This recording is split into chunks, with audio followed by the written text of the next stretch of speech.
ยุค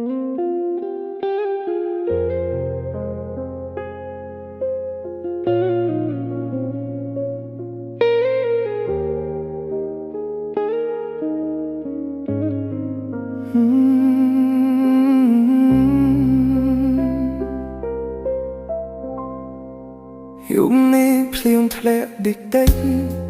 เพลิงตีกรองพลื้สรอมา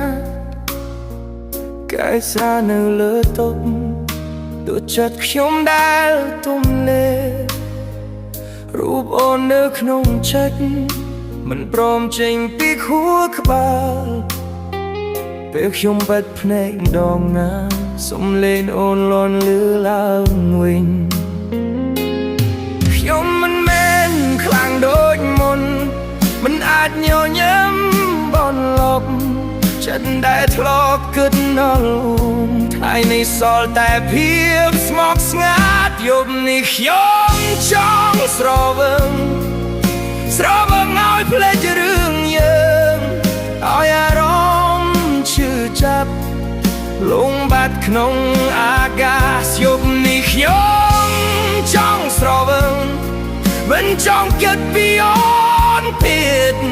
បើភ្លេចអូនមិនបានសូមឲ្យស្រវឹងជំនួសមិត្តភក្តិនិយាយលួងលោមថាពេលវេលានឹងព្យាបាលតែពេលវេលារាល់យប់ធ្វើឲ្យខ្ញុំឈឺជាងមុន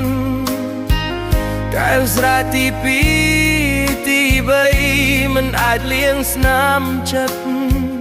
ទោះស្រវឹងប៉ុណ្ណាក៏ដោយអូននៅតែច្បាស់ក្នុងចិត្តបើអូនមានណាថ្មីសូមឲ្យគេស្រឡាញ់អូនខ្លាំងខ្ញុំសុខចិត្តជាមនុស្សម្នាក់ដែលស្រវឹង